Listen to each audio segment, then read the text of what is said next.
माध्यमिक शिक्षा विभाग उत्तर प्रदेश के ई लर्निंग प्रोग्राम में बच्चों आपका स्वागत है। मैं राजीव कुमार, रसायन विज्ञान प्रवक्ता, doctor K N. Modi science and commerce college Modi Nagar Ghaziabad में आपको उपसहसंयोजन यौगिक के 5वें भाग के बारे में समझाएंगे। इससे पहले जो 4 भाग था फोर्थ वाला, उसमें मैंने तुम लोगों को एक तो VBT वैलेंस बॉन्ड थ्योरी यानी संयोजकता आबंध सिद्धांत और क्रिस्टल फील्ड थ्योरी यानी CFT क्रिस्टलीय क्षेत्र सिद्धांत, इन दोनों के बारे में बताया था और इनकी जो है क्या क्या इनके सिद्धांत थे और इन पे आधारित कौन कौन से यौगिकों का इन्होंने डिस्कशन करा है, वो सारा समझाया था और कमियां बताई थी।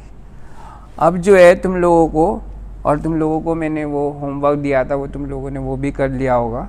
तो आज जो है तुम लोगों को इस चैप्टर से रिलेटेड लास्ट टॉपिक हैं 3, धातु कार्बोनिल में आबंधन यानी बॉन्डिंग इन मेटल कार्बोनिल, उपसहसंयोजन यौगिकों का स्थायित्व यानी स्टेबिलिटी ऑफ कोऑर्डिनेशन कंपाउंड्स, और उपसहसंयोजन यौगिकों का महत्व तथा अनुप्रयोग यानी importance and application of coordination compounds, इनके बारे में बताएंगे। तो धातु कार्बोनिल में आबंधन यानी होमोलिप्टिक कार्बोनिल होते हैं। होमोलिप्टिक होमो का मतलब जिसमें सारे लिगेंड एक जैसे हों, तो इनमें सारे लिगेंड जो हैं CO ही रहते हैं, ये ध्यान रखना है। जो कार्बन मोनोऑक्साइड से मिलके जो बनता है कॉम्प्लेक्सेस, यानी इसमें केवल CO ही लिगेंड्स होता है, तो वो मेटल कार्बोनिल होते हैं। इन कार्बोनिलों की संरचनाएं सरल और सुस्पष्ट होती हैं, मतलब क्लियर होती हैं। जैसे तुम लोगों को उदाहरण दे रहे हैं NiCO4 का, तुम लोगों को VBT में भी समझाया है मैंने। VBT में कौन सा उदाहरण समझाया था? NiCN4 2-, उसमें बताया था CN- जो है स्ट्रॉन्ग फील्ड लिगेंड है और यहाँ पर भी CO स्ट्रॉन्ग फील्ड लिगेंड है, लेकिन प्रबल क्षेत्र लिगेंड। तो NiCO4 की संरचना कैसी है? चतुष्फलकीय संरचना है, ठीक है। और इसमें संकरण कौन सा है? sp3 संकरण है। और इसका अगर चुंबकीय गुण देखें तो ये प्रतिचुंबकीय यानी डायमैग्नेटिक होता है बिहेवियर में। और एक बात ये ध्यान रखनी है, इसमें जो ऑक्सीकरण अवस्था होती है मेटल की, वो 0 होती है मेटल कार्बोनिल में। जैसे CO का तो कोई आवेश होता नहीं, उदासीन अणु है ये तो इसका नाम पढ़ें अगर IUPAC नाम क्या होगा? टेट्रा कार्बोनिल निकेल 0, ठीक है। ऑक्सीडेशन स्टेट जो है वो 0 है इसमें। ऐसी इसमें पेंटा कार्बोनिल आयरन 0, इसमें हेक्सा कार्बोनिल क्रोमियम 0। इस तरह से तुम लोगों के पास 3 उदाहरण हैं, तीनों की शेप लिखी हुई हैं। संकरण तुम बता ही दोगे कि किस तरह का संकरण होता है। कोऑर्डिनेशन नंबर 6 में कौन से संकरण बताए हैं? एक तो D2sp3 और एक sp3d2। जो sp3d2 होते हैं वो हाई स्पिन कॉम्प्लेक्सेस होते हैं, जो D2sp3 होते हैं वो लो स्पिन कॉम्प्लेक्सेस होते हैं। जो D2sp3 वाले होते हैं वो तुम्हारे क्या कहलाते हैं? वो तुम्हारे लो स्पिन क्यों होते हैं? क्योंकि उनमें इलेक्ट्रॉन युगलित रहते हैं, यानी वो हुंड के नियम का पालन नहीं करते हैं, ठीक है। और जो हाई स्पिन कॉम्प्लेक्सेस होते हैं उसमें अयुगलित इलेक्ट्रॉन ज़्यादा होते हैं और वो हुंड के नियम का पालन करते हैं, उसके अनुसार भरते हैं उन्हें। अब इनके अंदर बॉन्डिंग देखो। मेटल कार्बोनिल में 2 तरह के बंध पाए जाते हैं, सिग्मा और पाई। जो CO से मेटल की तरफ को बनते हैं यानी लिगेंड टू मेटल, वो कहलाते हैं तुम्हारे सिग्मा बंध।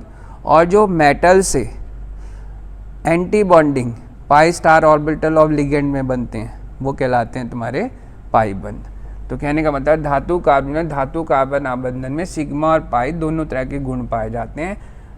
मेटल कार्बन सिग्मा बंध कार्बोनिल समूह के कार्बन पर उपस्थित इलेक्ट्रॉन युग्म को धातु के रिक्त कक्षक में दान करता है, यानी CO जो लिगेंड्स है वो मेटल के जो d ऑर्बिटल्स होते हैं उसमें दान करता है, यानी सिग्मा बंध बनाता है।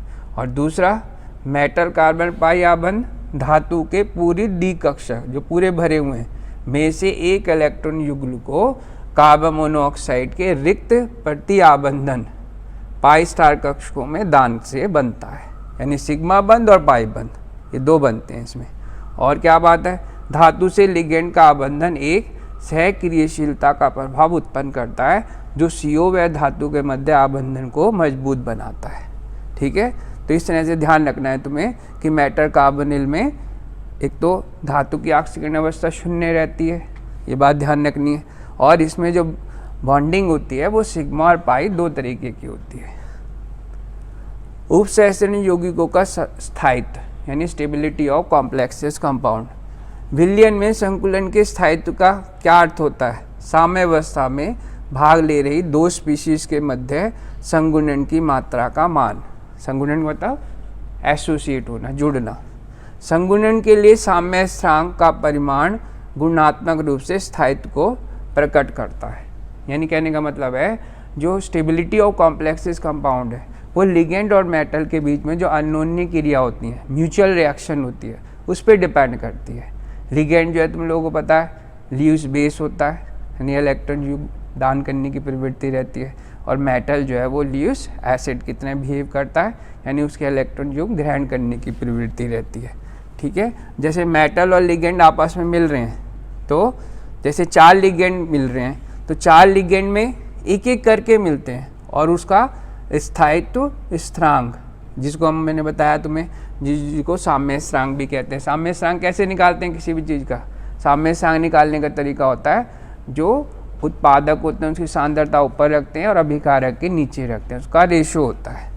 तो जैसे एक लिगेंड जुड़ा हुआ, 4 लिगेंड जुड़ने, 4 एक साथ तो जुड़ेंगे नहीं, पहले एक एक करके क्रिया होगी। मैंने बताया तुम लोगों को अन्योन्य क्रिया होती है लिगेंड और मेटल के बीच में, म्यूचुअल रिएक्शंस।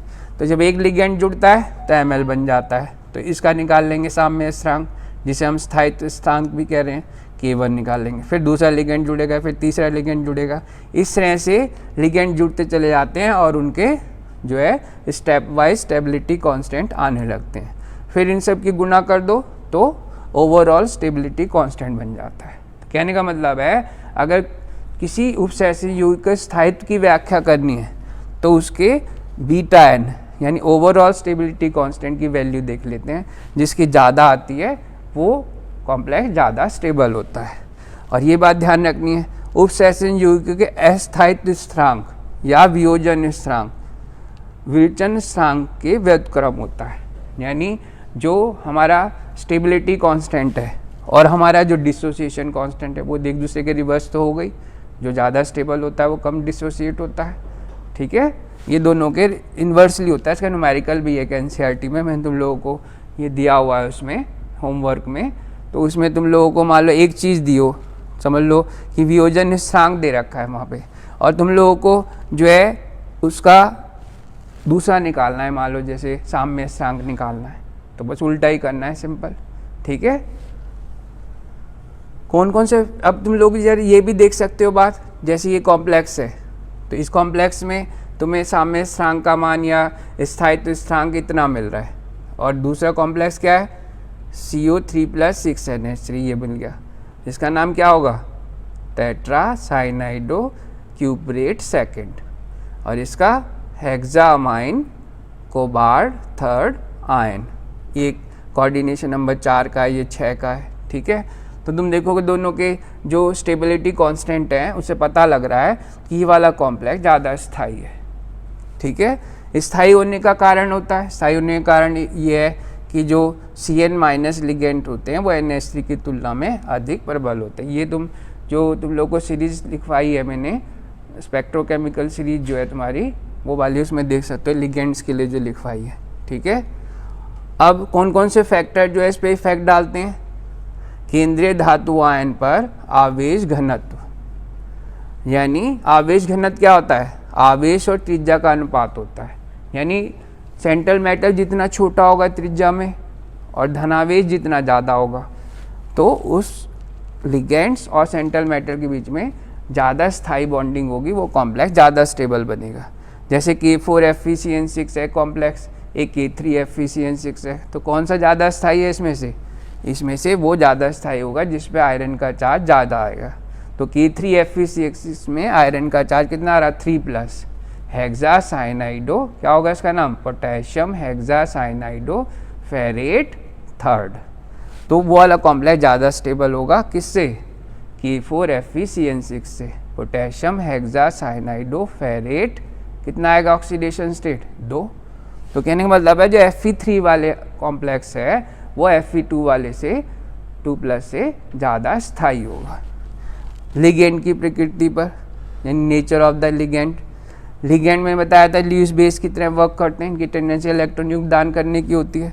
जो ज़्यादा दान करेगा, जिसकी दान करने की प्रवृत्ति ज़्यादा होगी, समझ लो उसका बॉन्डिंग भी उतनी ज़्यादा स्ट्रॉन्ग बनेगी और वो कॉम्प्लेक्स भी स्टेबल बनेगा। ठीक है, जैसे मान लो CnNH3 है, तो CnNH3 में Cn स्ट्रॉन्ग ल्यूइस बेस है NH3 की कंपेरिजन में, तो इसका कॉम्प्लेक्स ज़्यादा स्टेबल बनेगा NH3 के कंपेरिजन में। अब नेक्स्ट टॉपिक जो है तुम्हारा उपसहसंयोजन यौगिकों का महत्व तथा अनुप्रयोग। कहाँ कहाँ इनका उपसहसंयोजन यौगिकों का यूज़ है, यानी एनालिटिकल केमिस्ट्री में कहाँ यूज़ है, और मेडिसिनल केमिस्ट्री में, मेटलर्जी में। ठीक है, बहुत सारे यूजेज हैं इनके। जैसे मान लो तुम लोगों को गुणात्मक विश्लेषण और मात्रात्मक विश्लेषण में यूज़ है इसका। किलेटिंग लिगेंड क्या होते हैं, तुम लोगों को बताया था। किलेट का मतलब क्या होता है, जो द्विदंतुर और बहुदंतुर लिगेंड होते हैं वो मेटल के साथ जुड़कर एक रिंग बना लेते हैं। ठीक है, और रिंग बनने से उसका स्थायित्व बढ़ जाता है, उसे चिलेटिंग कॉम्प्लेक्स बोलते हैं। ठीक है, तो कहने का मतलब जैसे Ni2+ आयन का एस्टिमेशन करना है एनालिटिकल केमिस्ट्री में, तो क्या डालते हैं उसके लिए, DMG यूज़ करेंगे, डाइमिथाइल ग्लाइऑक्साइड, क्योंकि Ni2+ आयन के साथ वो स्टेबल कॉम्प्लेक्स बना लेता है और फिर प्रेसिपिटेटेड होकर अलग हो जाता है। फिर उसे जो है छान लेते हैं, साफ़ कर लेते हैं और सुखा के तोल लेते हैं। इसलिए Ni2+ का पता लग जाता है कितना उसमें क्वांटिटिवली मैटर प्रेजेंट है। ऐसी जो है कैल्शियम और मैग्नीशियम आयन का एस्टिमेशन करना हो, यानी जो हार्ड वाटर होता है उसमें कौन से आयन्स होते हैं, कैल्शियम और मैग्नीशियम आयन, तो EDTA उनके साथ मिलके स्टेबल कॉम्प्लेक्स बना लेता है और इनके स्थायित्व स्थिरांक में अंतर होता है। इससे अलग अलग पता लग जाता है कि उसमें क्वांटिटिवली कैल्शियम आयन कितने और मैग्नीशियम आयन कितने हैं। उसके बाद मेटलर्जी में यूज़ है इसका बहुत ज़्यादा, जो AU और सिल्वर के जो एक्सट्रैक्शन करते हैं, जैसे सिल्वर ग्लांस का या गोल्ड का कोई भी ओर्स लेके करें एक्सट्रैक्शन, तो वहाँ भी एक कॉम्प्लेक्स बनता है जिंक के साथ। कहने का मतलब है वो कॉम्प्लेक्स बनने की वजह से ही ये मेटल सेपरेट होती हैं। मेटलर्जी में बताया AG जो है और AU जो है वो मेटलर्जी में अलग करने में कॉम्प्लेक्स कंपाउंड का सबसे ज़्यादा इम्पॉर्टेंस है। दूसरा जो है मॉन प्रोसेस, ये प्यूरिफिकेशन का एक मेथड है, निकिल का प्यूरिफिकेशन का मेथड है। निकिल कभी इम्प्योर हो तो उसमें CO के साथ अभिक्रिया करा दो तो क्या बन जाता है, उसके साथ अभिक्रिया के इम्प्योर निकिल, जो अशुद्ध निकिल होता है वो CO से क्रिया करके कॉम्प्लेक्स बना लेता है टेट्रा कार्बोनिल निकिल 0। फिर उसे स्ट्रॉन्ग हीटिंग करते हैं तो निकिल प्योर अलग हो जाता है, तो इसे बोलते हैं मॉन प्रोसेस। ऐसी जो है बायोलॉजिकल प्रोसेस में, बायोलॉजिकल सिस्टम में भी इम्पोर्टेंस है इसकी। जैसे जो है तुम लोगों को प्रकाश संश्लेषण में जो वर्णक है वो क्लोरोफिल होता है, वो मैग्नीशियम का कॉम्प्लेक्स होता है। ठीक है, और ऐसी हीमोग्लोबिन में आयरन का कॉम्प्लेक्स होता है, ऑक्सीजन वाहक का कार्य करता है। विटामिन B12 में आयरन है, विटामिन B12 में कौन सा होता है, कोबाल्ट का कॉम्प्लेक्स होता है। एनीमिया की डेफिशिएंसी को दूर करता है, ये रहा कोबाल्ट का उपसहसंयोजी यौगिक होता है विटामिन B12। ऐसी जो है एंजाइम्स में भी यूज़ है। ऐसी तुम लोग देखोगे इंडस्ट्री में भी यूज़ है इसका बहुत ज़्यादा। जैसे ये वाला कॉम्प्लेक्स है रोडियम संकुल जो है PH3P⁻RsCl, ये विल्किंसन उत्प्रेरक होता है जो एल्कीनों के हाइड्रोजनीकरण में उपयोग में आता है। विल्किंसन कैटलिस्ट बोलते हैं, कंपटीशन में बहुत आता है कि विल्किंसन कैटलिस्ट क्या होती है। ठीक है, जिगलर नाटा कैटलिस्ट क्या होती है, ये सब चीज़ें तुम लोगों को पता रहनी चाहिए। और सिल्वर और गोल्ड का वैद्युत लेपन धातु आयनों के विलयन से करने की अपेक्षा उनके संकुल आयनों से करने से लेपन कहीं अधिक अच्छा बनता है, चिकना बनता है।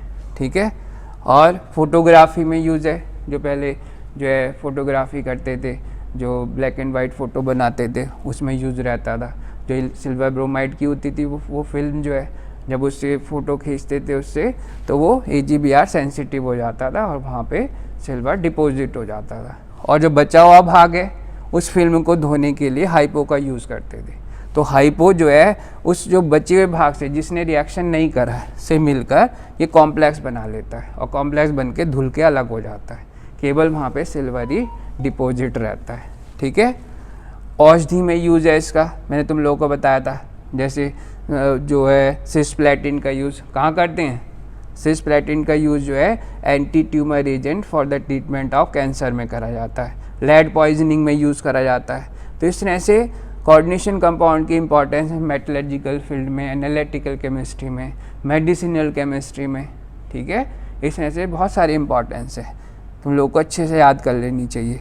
इंपॉर्टेंट क्वेश्चंस हैं जो बोर्ड में आते हैं सबसे ज़्यादा, बायोलॉजिकल फील्ड का, मेटलर्जिकल फील्ड का, मेडिसिनल फील्ड का, ये सब चीज़ें अच्छे से कर लो। होमवर्क में तुम लोगों को ध्यान रखना है, ये क्वेश्चन दिया हुआ है मैंने कि इसमें बहुत सारे क्वेश्चन कवर हैं। IUPAC नाम लिखो, ऑक्सीकरण अवस्था क्या है, इलेक्ट्रॉनिक विन्यास क्या है, उपसंयोजक संख्या, ये सारी चीज़ बतानी है इन कॉम्प्लेक्सेस की। ठीक है, तो तुम लोग देख सकते हो एक उदाहरण में जैसे समझा रखा है इसमें KCrH2O2 C2O4 2 × 3H2O। अब इसका IUPAC नाम कैसे पढ़ेंगे, ये तो तुम्हारा एक्वा है, ये तुम्हारा ऑक्सलेटो है, तो ये आयनिक मंडल है और कॉम्प्लेक्स ऐसा है एनायनिक, क्योंकि एनायनिक भाग बाद में। तो इसका नाम अगर पढ़ें पोटेशियम तो आयनिक मंडल का हो गया। उसके बाद लिगेंड्स की नेमिंग क्या होगा, डाई एक्वा और डाई ऑक्सलेटो, और क्योंकि कॉम्प्लेक्स नेगेटिव है क्रोमियम के साथ 8 लगेगा, क्रोमेट थर्ड हाइड्रेट। ठीक है, ये इसका IUPAC नाम होगा। ऑक्सीकरण अवस्था बताई दी है, एक्स मान के निकाल दें, K पे +1 चार्ज होता है, H2O पे कुछ नहीं होता, ऑक्सलेट पे 2- होता है, तो कैलकुलेट के 3 आ रही है। इलेक्ट्रॉनिक विन्यास 3D3, D में 3 इलेक्ट्रॉन भरने हैं। और बताओ मुझे कोऑर्डिनेशन नंबर क्या है इस कॉम्प्लेक्स का, क्योंकि ये बाइडेंटेट लिगेंड है तो 4 तो यहीं हो गया, कोऑर्डिनेशन नंबर 2 ही है, मोनोडेंटेट हो गया, 4 2 6 यानी ऑक्टाहेड्रल कॉम्प्लेक्सेस है। ठीक है, यानी उपसंयोजक संख्या 6 हो गई। ठीक है, अब चुंबकीय आघूर्ण की बात कर रहे हैं और इस इलेक्ट्रॉनिक विन्यास की बात कर रहे हैं। अब तुम लोगों को पता है D3 भरना है।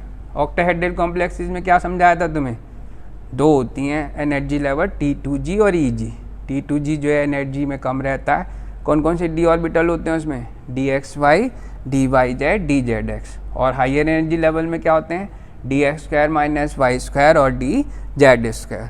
तो D3 में तो कोई प्रॉब्लम ही नहीं है, इसमें लिगेंड्स का भी कोई मैटर नहीं है, क्योंकि मैंने बताया था तुम लोगों को D4 में आती है प्रॉब्लम। ये देखते हैं कि लिगेंड स्ट्रॉन्ग फील्ड है कि वीक फील्ड है।